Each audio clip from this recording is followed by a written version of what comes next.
சென்னை எழும்பூர் ரயில் நிலையத்தில் நடைமேடை சீரமைப்பு பணிகள் நிறைவடைந்ததை தொடர்ந்து கடற்கரை தாம்பரம் வழித்தடத்தில் புறநகர் மின்சார ரயில் சேவை இன்று முதல் இயல்பு நிலைக்கு திரும்பியதால் பயணிகள் நிம்மதியடைந்துள்ளனர். எழும்பூர் ரயில் நிலையத்தில் 10 மற்றும் 11வது நடைமேடைகளில் மறுசீரமைப்பு பணிகள் கடந்த பிப்ரவரி 20ஆம் தேதி முதல் நடைபெற்று வந்தன. இதன் காரணமாக நாளை மறுதினம் வரை 5 மற்றும் 6 ஆகிய நடைமேடைகள் வழியாக புறநகர் மின்சார ரயில்கள் இயக்கப்படும் என அறிவிக்கப்பட்டிருந்தது.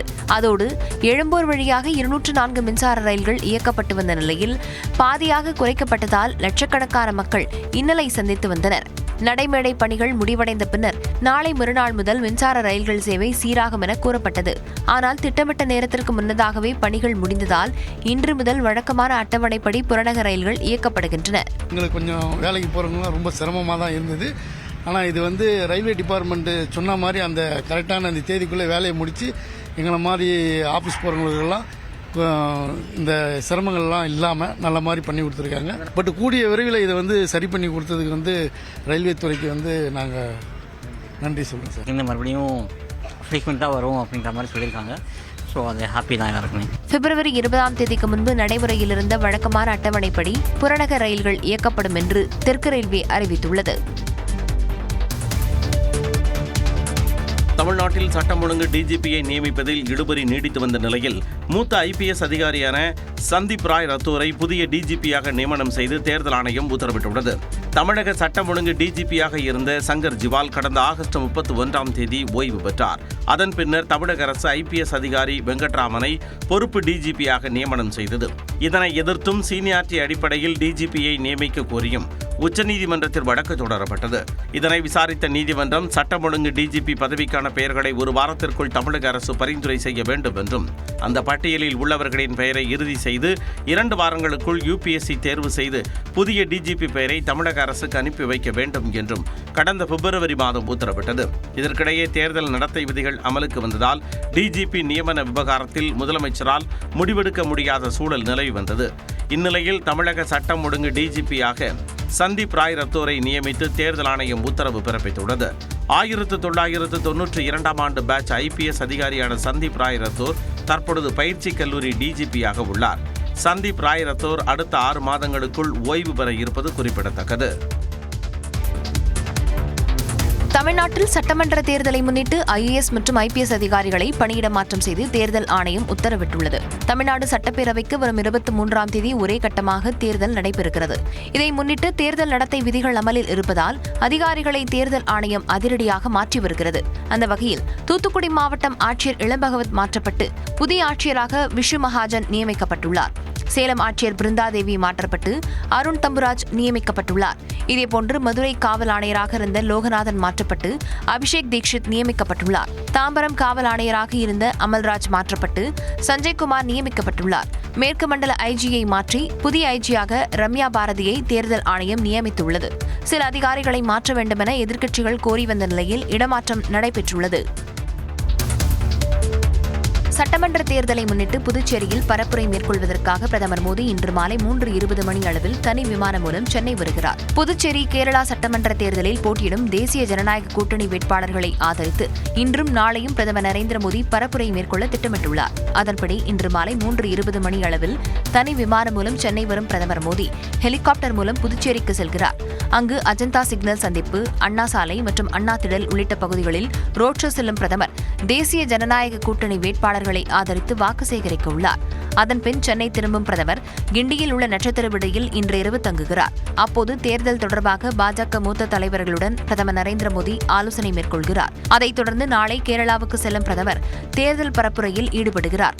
பிரதமர் நரேந்திர மோடியின் வருகையை முன்னிட்டு சென்னையில் 3000 காவலர்கள் பாதுகாப்பு பணியில் ஈடுபடுத்தப்பட்டுள்ளனர். மேலும் கிண்டி, மீனம்பாக்கம் உள்ளிட்ட பகுதிகளில் ட்ரோன்கள் பறக்க தடை விதிக்கப்பட்டுள்ளது.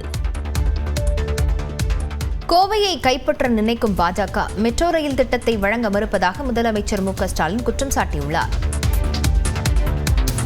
பிரதமர் மோடியின் தமிழ்நாடு வருகையால் திமுகவில் 200 தொகுதிகள் என்ற இலக்கு எளிதாகும் என முதலமைச்சர் மு க ஸ்டாலின் தெரிவித்துள்ளார். கோவை குடிசே மைதானத்தில் செந்தில் பாலாஜி உள்ளிட்ட திமுக மற்றும் அதன் கூட்டணி வேட்பாளர்களை அறிமுகம் செய்து அவர்களுக்கு ஆதரவாக முதலமைச்சர் மு க ஸ்டாலின் பரப்புரை செய்தார். இதற்காக கோவை சென்ற முதலமைச்சருக்கு தொண்டர்கள் வழிநடுக வரவேற்பளித்தனர்.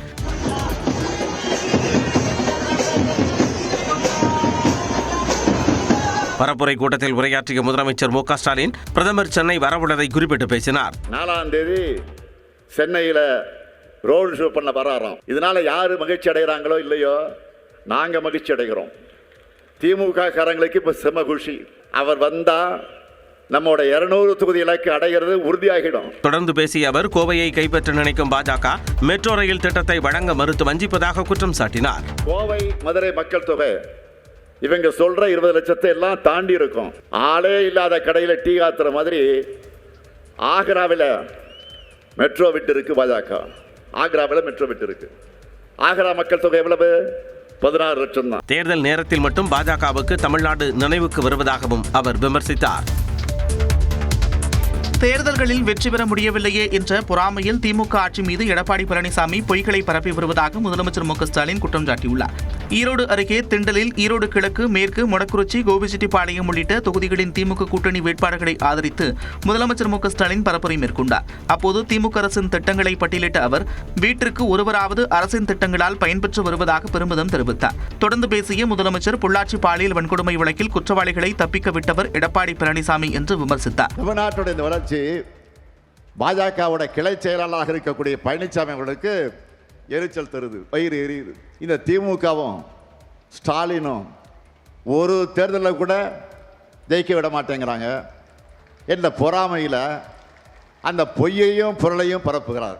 அதிமுக பொல்லாத ஆட்சிக்கு பொள்ளாச்சியே சாட்சின்னு ஒட்டுமொத்த தமிழ்நாடும் சொல்லிச்ச. பெண்களின் பாதுகாப்பிற்காக திமுக அரசு பல்வேறு நடவடிக்கைகளை எடுத்திருப்பதாகவும் முதலமைச்சர் மு க ஸ்டாலின் சுட்டிக்காட்டினார். குற்றவாளி குண்டில் நிற்க வேண்டியவர்கள் கூட்டணியாக வந்து தமிழ்நாட்டு மக்களை ஏமாற்ற நினைப்பதாக தேசிய ஜனநாயக கூட்டணியை முதலமைச்சர் மு க ஸ்டாலின் விமர்சித்துள்ளார். ஈரோடு அருகே திண்டலில் பரப்புரை செய்த அவர் அதிமுக கூட்டணி தலைவர்களை கடுமையாக சாடினார். குட்கா குற்றவாளி, உள்ளாட்சி டெண்டர் குற்றவாளி, இப்படி ஒரு டஜன் அதிமுக முன்னாள் அமைச்சர்களை சொல்லலாம். அவங்க கூட கூட்டணி வச்சிருக்கிறாங்களே. ஒருத்தர் தேர்தல் ஆணையத்துக்கு லஞ்சம் கொடுக்கிற வழக்கில் சிக்கினவர், இன்னொருத்தர் மருத்துவக் கல்லூரிக்கு அனுமதி கொடுக்கறதுல மாட்டினவர். உதிரிகளை பற்றியெல்லாம் நான் சொல்லணுமா? குற்றவாளி கூண்டில் இருக்க வேண்டியவங்க கூட்டணியாக வந்து இன்றைக்கு தமிழ்நாட்டு மக்களை ஏமாற்ற பார்க்குறாங்க. தொடர்ந்து பேசிய அவர் டப்பா இன்ஜின் தடம் புரளும் அளவுக்கான தோல்வியை மக்கள் தர வேண்டும் என்று கேட்டுக்கொண்டார். டபுள் இன்ஜினாவது டப்பா இன்ஜினாவது தமிழ்நாட்டை வீழ்த்தணும் என்ற எண்ணத்தோடு நுழைய நினைச்சா தடம் புரளர் மாதிரி விரட்டணும். என்டிஏ எனும் துரோக கூட்டணியை மக்கள் தூக்கி எறிவார்கள் என்றும் முதலமைச்சர் மு க ஸ்டாலின் கூறினார். பொள்ளாச்சி வழக்கில் நியாயமான விசாரணை வேண்டுமென சிபிஐ வசம் ஒப்படைத்தது அதிமுக அரசு என முதலமைச்சர் மு க ஸ்டாலினுக்கு எடப்பாடி பழனிசாமி பதிலளித்துள்ளார். தருமபுரி மாவட்டத்தில் உள்ள 5 சட்டமன்ற தொகுதிகளின் என்டிஏ வேட்பாளர்களை ஆதரித்து அதிமுக பொதுச் செயலாளர் எடப்பாடி பழனிசாமி பரப்புரை செய்தார். அப்போது பேசிய அவர் திமுக அரசு மீது இபிஎஸ் பொய் புகார் தெரிவிப்பதாக கூறிய முதலமைச்சருக்கு பதிலளித்தார். திரு ஸ்டாலின் அவர்களே, நாங்கள் குறை சொல்லல, உங்களுடைய புள்ளி விவரம் குறை சொல்லுது. பெண்களுக்கு பாலியல் துன்புறுத்தும் வழக்குகள் 26,651. நாங்க சொல்லல. திரு ஸ்டாலின் தலைமையில் இருக்கின்ற திராவிட முன்னேற்ற கழக அரசு புள்ளி விவரப்படி 26,651 பேர் இந்த பாலியல் துன்பத்திற்கு ஆளாயிருக்கிறாங்க. தொடர்ந்து பேசிய அவர் பொள்ளாச்சி வழக்கையும் குறிப்பிட்டார். திரு ஸ்டாலின் அவர்களே, பொள்ளாச்சியில் நடைபெற்ற சம்பவங்கள் உடனடியாக நியாயமாக விசாரணை நடைபெற வேண்டும் என்பதற்கு சிபிஐக்கு உத்தரவிட்ட அரசாங்கம் அதிமுக அரசாங்கம். அதிமுக ஆட்சிக்கு வந்தால் அண்ணா பல்கலைக்கழக மாணவி பாலியல் வழக்கின் உண்மை குற்றவாளி கண்டறியப்படும் என்றும் இபிஎஸ் தெரிவித்தார். காங்கிரஸ் வேட்பாளர் பட்டியல் இன்று வெளியாகும் என்று அறிவிக்கப்பட்டுள்ளது. சட்டமன்ற தேர்தலில் போட்டியிடும் காங்கிரஸ் வேட்பாளர்கள் பட்டியல் இன்று வெளியாகும் என்று அக்கட்சியின் மாநில தலைவர் செல்வ பெருந்தகை தெரிவித்துள்ளார். திமுக கூட்டணியில் இடம்பெற்றுள்ள காங்கிரஸ் கட்சிக்கு 28 தொகுதிகள் ஒதுக்கப்பட்டுள்ளன. ஆனால் வேட்பாளர்களை இறுதி செய்வதில் கடும் இழுபறி நீடித்து வருகிறது. வேட்பாளர்களை இறுதி செய்ய காங்கிரஸ் கட்சியின் மத்திய தேர்தல் குழு கூட்டம் டெல்லியில் நேற்று இரவு நடைபெற்றது. இதில் காங்கிரஸ் தேசிய தலைவர் மல்லிகார்ஜுன கார்கே, ராகுல் காந்தி, கிரீஷ் சோடங்கர், செல்வ பெருந்தகை உள்ளிட்டோர் கலந்து கொண்டனர். அதன்பின் செய்தியாளர்களிடம் பேசிய செல்வ பெருந்தகை வேட்பாளர்களை தேர்வு செய்வதில் ஒரு சிக்கலும் இல்லை என்று விளக்கமளித்தார். ஏறக்குறைய 85 விழுக்காடு தொகுதிகளில் வேட்பாளர்களை அடையாளம் கொண்டிருக்கிறார்கள்.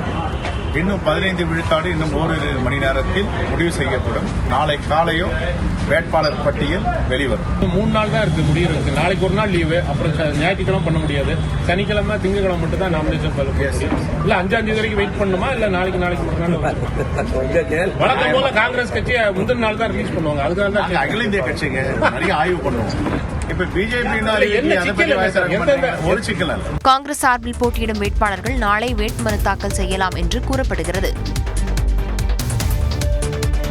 மத்திய அமைச்சர் பியூஷ் கோயல் வெள்ளியன்று சென்னை வரும்போது பாஜக வேட்பாளர்கள் பட்டியல் முடிவாகும் என தமிழ்நாடு பாஜக தலைவர் நயினார் நாகேந்திரன் தெரிவித்துள்ளார். சென்னை கமலாலயத்தில் நிர்வாகிகளுடன் பாஜக மாநில தலைவர் நயினார் நாகேந்திரன் ஆலோசனை மேற்கொண்டார். தொடர்ந்து செய்தியாளர்களிடம் பேசிய அவர் பாஜக வேட்பாளர்கள் பட்டியல் குறித்த கேள்விக்கு பதிலளித்தார். பியூஷ் கோயல்ஜி அவர்கள் வர்றாங்க, அவங்க வந்த பிறகு அதனுடைய முடிவு எடுத்து அறிவிக்கிறோம். இல்ல இது தாமதம் இன்னைக்கு லீவு தான். பரவாயில்ல, இதுல என்ன இருக்கு உங்களுக்கு? தாமதத்தினால ஒரு குறையும் இல்ல உங்களுக்கு. பின்னர் பேசிய அவர் திமுகவின் பரப்புரை பாடலை விமர்சித்தார். பாடல் வெளியிட்டதுனால மட்டும் ஆட்சி அமைக்க முடியுமா? பாடல் உள்ள வரியெல்லாம் உண்மையா இருக்கணும். அவங்க பழைய தேர்தல் அறிக்கையில் சொன்னதெல்லாம் நடத்தி இருக்கணும். நல்ல முறையில் ஆட்சி நடத்தி இருக்கணும். சட்டம் ஒழுங்கை பாதுகாத்து இருக்கணும். பெண்களுக்கு பாலியல் வன்கொடுமை இல்லாமல் இருக்கணும். தமிழகம் முழுவதும் கஞ்சா இல்லாமல் இருக்கணும். வெறும் பாட்டை மட்டும் பாடினா ஓட்டு போட்டுருவாங்கன்னா மக்களை என்னதான் நம்பி நினைச்சிருக்காங்கிறது எங்களுக்கு புரியல. திமுக ஆட்சியில் விஜய்க்கு மட்டுமல்ல யாருக்குமே பாதுகாப்பு இல்லை என்றும் நயினார் நாகேந்திரன் குற்றம் சாட்டினார். எதிர்க்கட்சியில் இருப்பவர்கள் எதிர்க்கட்சி அந்தஸ்து கூட கிடைக்காமல் மிகப்பெரிய தோல்வியை சந்திப்பார்கள் என தேமுதிக பொதுச் செயலாளர் பிரேமலதா விஜயகாந்த் கூறியுள்ளார். ஸ்ரீபெரும்புதூர் தொகுதிக்குட்பட்ட குன்றத்தூர் பகுதியில் காங்கிரஸ் கட்சிக்கு ஆதரவாக வாக்கு சேகரித்தார். கருத்து கணிப்பில் திமுக கூட்டணி 180 இருந்து 185 தொகுதிகளை வென்று ஆட்சி அமைக்கும் என குறிப்பிட்டிருப்பதாக கூறினார். திருத்தணி கோயில்ல தான் என்னுடைய முதல் பிரச்சாரத்தை தொடங்கினேன். இன்னைக்கு 2வது நாள் குன்றத்தூர் முருகன் அருளால இந்த மதசார்பற்ற வெற்றி கூட்டணி வெற்றி பெற்று 200 தொகுதிகளுக்கு மேல் வென்று நிச்சயம் அண்ணன் ஸ்டாலின் அவர்கள் ஆட்சி அமைப்பார், மீண்டும் முதல்வராக வருவார் என்பதை இந்த நேரத்தில் மக்களாகிய உங்கள் விருப்பத்தை நான் இந்த நேரத்தில் தெரிவித்துக் கொள்ள கடமைப்பட்டிருக்கிறேன். கடந்த 5 ஆண்டுகளில் செல்வ பெருந்தகை எம்எல்ஏவாக செய்த பணிகளை அவர் சுட்டிக்காட்டி பரப்புரை மேற்கொண்டார். சேப்பாக்கம் திருவல்லிக்கேணி தொகுதியில் போட்டியிடும் துணை முதலமைச்சர் உதயநிதி ஸ்டாலின் தனது வேட்புமனுவை தாக்கல் செய்தார். எதிர்வரும் சட்டப்பேரவைத் தேர்தலில் துணை முதலமைச்சர் உதயநிதி ஸ்டாலின் 2வது முறையாக சேப்பாக்கம் திருவல்லிக்கேணி தொகுதியில் களம் காண்கிறார். இந்நிலையில் திருவல்லிக்கேணி டாக்டர் பெசன்ட் சாலையில் ரோட் ஷோ சென்றபடி உதயநிதி வாக்கு சேகரித்தார். அவருக்கு தொண்டர்கள் வழிநடக உற்சாக வரவேற்பளித்தனர். பின்னர் டாக்டர் பெசன்ட் சாலையில் உள்ள தேர்தல் அலுவலகத்தில் உதயநிதி ஸ்டாலின் தனது வேட்புமனுவை தாக்கல் செய்தார்.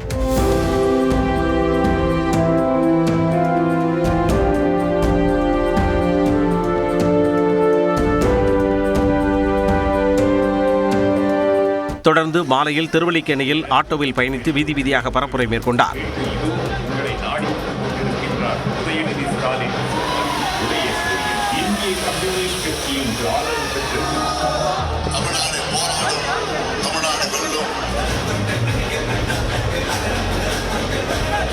பரப்புரைக்கு நடுவே செய்தியாளர்களை சந்தித்த உதயநிதி சென்னை என்றுமே திமுகவின் கோட்டைதான் என்றார்.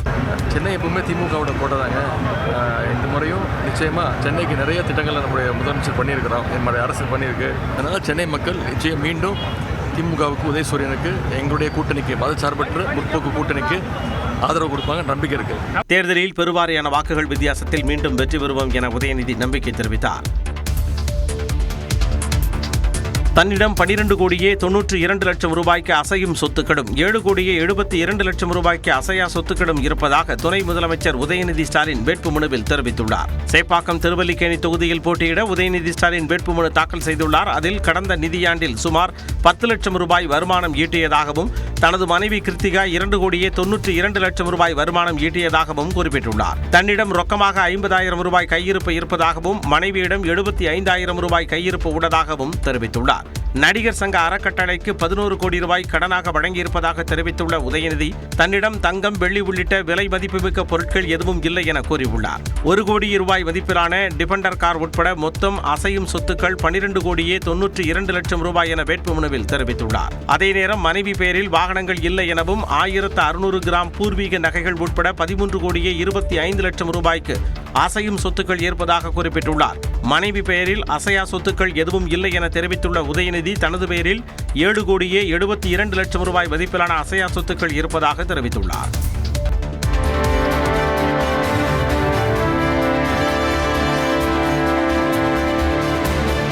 திருச்சி கிழக்கு தொகுதியில் போட்டியிடும் தாவேகா தலைவர் விஜய் தனது வேட்புமனுவை தாக்கல் செய்தார். சட்டப்பேரவைத் தேர்தலில் பெரம்பூர் மற்றும் திருச்சி கிழக்கு ஆகிய 2 தொகுதிகளில் தாவேகா தலைவர் விஜய் போட்டியிடுகிறார். வேட்புமனு தாக்கல் தொடங்கிய முதல் நாளே பெரம்பூரில் விஜய் வேட்புமனு தாக்கல் செய்திருந்தார். இந்நிலையில் திருச்சி கிழக்கு தொகுதியில் வேட்புமனு தாக்கல் செய்ய திருச்சி விமான நிலையத்தில் இருந்து சென்ற விஜய்க்கு வழிநடக தொண்டர்கள் உற்சாக வரவேற்பளித்தனர்.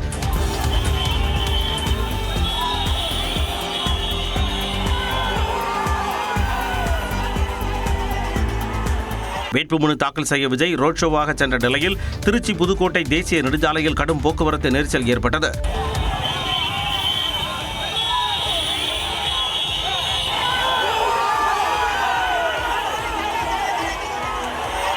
இதையடுத்து சுமார் அரை மணி நேரம் வாகனத்தில் காத்திருந்த விஜய் பின்னர் தேர்தல் நடத்தும் அலுவலரிடம் வேட்புமனுவை வழங்கினார். முன்னதாக நல்ல நேரத்திற்காக விஜய் காத்திருந்ததாக கூறப்படுகிறது.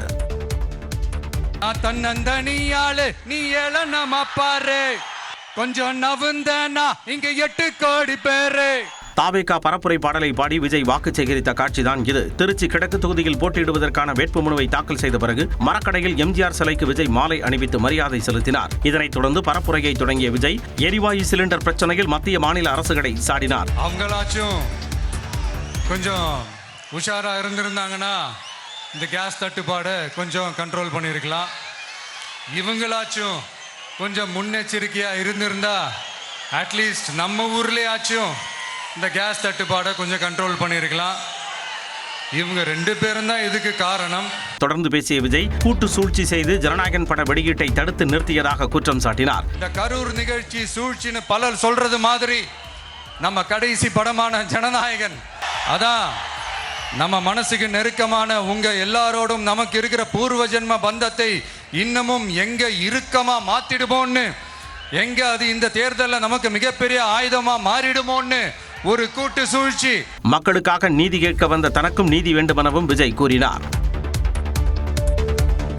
திருச்சியில் தாவேகா தலைவர் விஜய் ரோட் ஷோ சென்றபோது அக்கட்சியின் தொண்டர்கள் செய்த அட்ராசிட்டியால் பொதுமக்கள் அதிர்ச்சி அடைந்தனர். 10ஆம் வகுப்பு பொதுத் தேர்வு நடைபெற்று வரும் பள்ளிக்கு அருகே தாவேகாவினர் விசிலடித்து கூச்சல் எழுப்பினர். இதையடுத்து ஒலிபெருக்கி மூலம் அவர்களுக்கு எச்சரிக்கை விடுக்கப்பட்டது.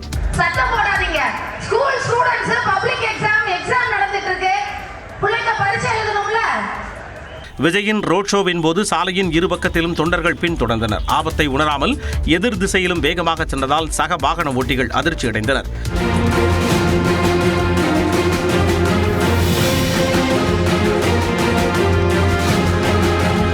விஜயின் வாகனத்தை பின்தொடர்ந்த பெண் பைக்கில் இருந்து கீழே விழுந்து விபத்தில் சிக்கினார். உடனடியாக வாகனத்தில் இருந்து இறங்கிய விஜய் அவரிடம் நலம் விசாரித்தார்.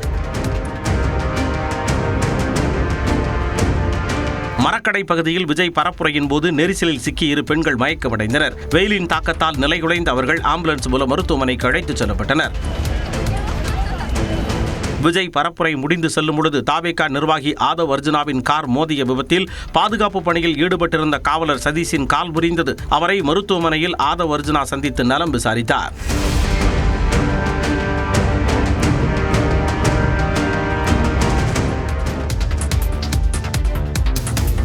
தாவேகா தலைவர் விஜய் தன் மீதான வழக்கு குறித்து பெரம்பூர் தொகுதிக்கான வேட்புமனுவில் தெரிவிக்காமல் மறைத்ததாக குற்றச்சாட்டு எழுந்துள்ளது. தமிழக வெற்றிக் கழக கட்சி தலைவர் விஜய் பெரம்பூர் மற்றும் திருச்சி கிழக்கு ஆகிய 2 தொகுதிகளில் போட்டியிடுகிறார். அதில் பெரம்பூர் தொகுதியில் தனது வேட்புமனுவை கடந்த 30ஆம் தேதி தாக்கல் செய்தார். தனக்கு 404 கோடியில் அசையும் சொத்துக்கள் இருப்பதாக குறிப்பிட்டிருந்தார். மேலும் அசையா சொத்து விவரங்கள் தன் தந்தை, தாய் மனைவி, மகன் மற்றும் மகளுக்கு கொடுத்துள்ள கடன் தொகை விவரம் உள்ளிட்டவற்றை தெரிவித்திருந்தார். அதே நேரம் தனது வேட்புமனுவில் எந்தவித காவல்துறை வழக்கும் இல்லை என தெரிவித்திருந்தார். வேட்புமனு தாக்கலுக்கு பின்னர் கொடத்தூரில் விஜய் பரப்புரை மேற்கொண்ட போது பொதுமக்களுக்கு இடையூறு விளைவித்ததாக அவர் மீது ஒரு வழக்கு பதிவு செய்யப்பட்டது. இந்நிலையில் திருச்சி கிழக்கு தொகுதியில் தனது வேட்புமனுவை தாக்கல் செய்துள்ள விஜய் இந்த வழக்குடன் சேர்த்து 2025ஆம் ஆண்டு ஆகஸ்ட் மாதம் மதுரை மாநாட்டில் தொண்டர் மீது பாதுகாவலர் தாக்குதல் நடத்திய சம்பவம் தொடர்பான வழக்கையும் குறிப்பிட்டிருக்கிறார். இந்த வழக்கை பெரம்பூர் தொகுதிக்கான மனு தாக்கலின் போது ஏன் விஜய் குறிப்பிடவில்லை என்ற கேள்வி எழுந்துள்ளது. வேட்புமனு தாக்கலின் போது வேட்பாளர்கள் குற்ற வழக்குகள் இருப்பதை தெரியப்படுத்த வேண்டும் என்று தேர்தல் ஆணையம் நிபந்தனை விதித்துள்ளது குறிப்பிடத்தக்கது. திரையில் நடிப்பவர்களை பார்த்து செல்லாமல் தத்துவத்தை பார்த்து செல்லுங்கள் என நாம் தமிழர் கட்சியின் தலைமை ஒருங்கிணைப்பாளர் சீமான் தெரிவித்துள்ளார். ஈரோடு மாவட்டம் கோபிச்செட்டிப்பாளையம் சட்டமன்ற தொகுதி மொடச்சூர் சாலையில் நாம் தமிழர் கட்சி வேட்பாளர் சீதாலட்சுமியை ஆதரித்து அவர் தேர்தல் பரப்புரை மேற்கொண்டார். அப்போது கோபிச்செட்டிப்பாளையத்தில் 9 முறை எம்எல்ஏவாக இருந்த செங்கோட்டையன் இப்பொழுது புதிய கட்சிகளில் இணைவதால் என்ன மாற்றம் வந்துவிடப் போகிறது என்று கேள்வி எழுப்பினார்.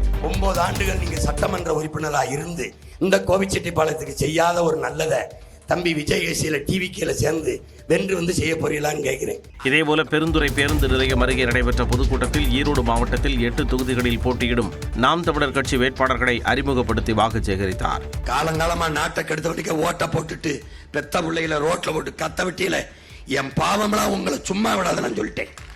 என் பாவம் வயிறறிஞ்சு மனசு நெஞ்சு வெடிக்க வெடிக்க நான் கத்துறேன் பாரு. என் பாவம் உங்களை ஒருபோதும் சும்மா விடாது. நாம் தமிழர் கட்சி ஆட்சிக்கு வந்தால் டாஸ்மாக் கடைகள் மூடப்படும், பனை மற்றும் தென்னங்கள் விற்பனை செய்ய நடவடிக்கை எடுக்கப்படும் என்றார். தாவேகாவால் திமுகவின் வெற்றி பாதிக்காது என சபரீசன் தெரிவித்துள்ளார். சென்னை வில்லிவாக்கத்தில் செய்தியாளர்களிடம் பேசிய சபரீசன் வெற்றி பெறுவோம் என 100% நம்பிக்கை இருப்பதாக கூறினார். So it will be delivered. It will be delivered. Even the 8,000 coupon, it is a new scheme that has been introduced by our chief minister. How will be the victory of DMK, sir? Very bright. It is very bright. We are very confident. Thank you. தொடர்ந்து பேசிய அவர் தாவேக குறித்த கேள்விகளுக்கும் பதிலளித்தார். What new party has come out, whether it will affect anything on No. There's no effect here.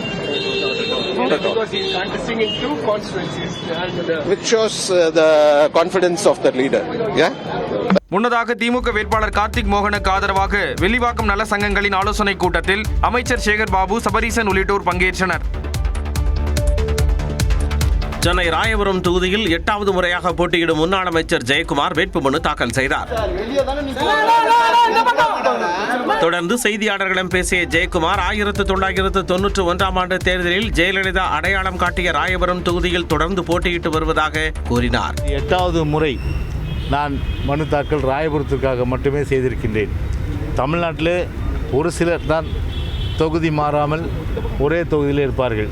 அந்த வரிசையில் நான் வந்தது வாழ்நாளிலே ஒரு பெருமைமிக்க ஒரு விஷயமாகத்தான் நிச்சயமாக நான் கருதுகின்றேன். அதேபோல ஜெயக்குமாரை எதிர்த்து திமுக சார்பில் சுபேர்கான் வேட்புமனு தாக்கல் செய்தார். பின்னர் செய்தியாளர்களிடம் பேசிய சுபேர்கான் ஜெயக்குமார் ராயபுரத்தில் வசிக்காதவர் என்றார். மண்ணின் மைந்தர் சொல்லிட்டு இருக்க ஜெயக்குமார் அவர்களோட வீடு இன்னைக்கு ராயபுரத்தில் இல்லை, அதான் உண்மை. 2001ஆம் ஆண்டு முதல் தொடர்ந்து ராயபுரம் எம்எல்ஏவாக இருந்து வந்த ஜெயக்குமார் கடந்த தேர்தலில் தோல்வியை தழுவியது குறிப்பிடத்தக்கது. தென்காசி மாவட்டம் ஆலங்குளம் சட்டமன்ற தொகுதியில் போட்டியிட சிறையில் உள்ள கைதி ஹரி நாடார் வேட்புமனு தாக்கல் செய்துள்ளார். இது ஹரிக்கு 3வது தேர்தலாகும். இவர் 2021ஆம் ஆண்டு பொதுத் தேர்தலில் ஆலங்குளம் தொகுதியில் 37,727 வாக்குகளையும் 2019ஆம் ஆண்டில் நான்குநேரி தொகுதியில் நடைபெற்ற இடைத்தேர்தலில் 4,243 வாக்குகளையும் பெற்றார். தற்பொழுது புழல் மத்திய சிறையில் நீதிமன்ற காவலில் உள்ளார். அவரது பிரமாண பத்திரத்தின்படி ஹரி மீது 9 மோசடி வழக்குகள் உட்பட 24 குற்ற வழக்குகள் உள்ளன. ஹரி SSLC வரை படித்துள்ளார். அவருக்கு 26.76 கோடி மதிப்புள்ள அசையும் சொத்துக்களும் 12 லட்சம் ரூபாய் மதிப்புள்ள அசையா சொத்துக்களும் உள்ளன. அசையும் சொத்துக்களில் 11,650 கிலோ தங்க நகைகளும் 17.06 கோடி ரூபாய் மதிப்புள்ள தங்க கட்டிகளும் அடங்கும். மேலும் அவர் 6 4 சக்கர வாகனங்களையும் வைத்திருக்கிறார். அவர் கடைசியாக 2020-21ஆம் ஆண்டில் 1.52 கோடி ரூபாய் வருமான வரி செலுத்தியுள்ளார். அவர் புழலில் உள்ள சிறை கண்காணிப்பாளர் முன்னிலையில் உறுதிமொழி எடுத்துக் கொண்டார். 2021ஆம் ஆண்டு தேர்தலில் சரித்திர பதிவேடு குற்றவாளியான ராக்கெட் ராஜாதான் ஹரியை வேட்பாளராக நிறுத்தி அவருக்காக பிரச்சாரம் செய்தார். இந்த தேர்தலில் இருவரும் ஒரே தொகுதியில் களமிறங்கியுள்ளனர் என்பது குறிப்பிடத்தக்கது. அமைச்சரவையின் பரிந்துரைகளை ஆளுநர் தன்னிச்சையாக நிராகரிக்க முடியாது என சென்னை உயர்நீதிமன்ற 3 நீதிபதிகள் அமர்வு தெரிவித்துள்ளது. சிதம்பரம் அண்ணாமலை பல்கலைக்கழக மாணவர் நாவரசு கொலை வழக்கில் ஆயுள் தண்டனை பெற்ற ஜான் டேவிட்டை முன்கூட்டியே விடுதலை செய்வது என்ற தமிழ்நாடு அமைச்சரவையின் முடிவை தமிழ்நாடு ஆளுநர் நிராகரித்தார். இதனை எதிர்த்து தொடரப்பட்ட வழக்கில் அமைச்சரவை பரிந்துரையை ஆளுநர் நிராகரித்தது தவறு என சென்னை உயர்நீதிமன்றம் உத்தரவிட்டது. அதே நேரம் வேறு சில வழக்குகளில் அரசின் பரிந்துரையை நிராகரிக்க ஆளுநருக்கு அதிகாரம் உள்ளது என்று உயர்நீதிமன்ற மதுரை அமர்வு உத்தரவிட்டது. ஒரே விவகாரத்தில் இருவேறு தீர்ப்புகள் காணப்பட்டதால் அரசின் பரிந்துரைகளை ஆளுநர் நிராகரிப்பதற்கோ அல்லது ஏற்பதற்கோ உள்ள அதிகாரம் தொடர்பாக 3 நீதிபதிகள் கொண்ட அமர்வு விசாரிக்க பரிந்துரை செய்யப்பட்டது. அதன்படி வழக்கை விசாரித்த நீதிபதிகள் ஏ.டி. ஜெகதீஷ் சந்திரா, ஜி.கே. இளந்திரையன், சுந்தர் மோகன் ஆகியோர் அடங்கிய அமர்வு முன்கூட்டியே விடுதலை மற்றும் தண்டனை குறைப்பு குறித்த அமைச்சரவை முடிவுக்கு ஆளுநர் கட்டுப்பட்டவர் என்றும் அமைச்சரவை முடிவை நிராகரிக்க ஆளுநருக்கு அதிகாரம் கிடையாது என்றும் உத்தரவிட்டது.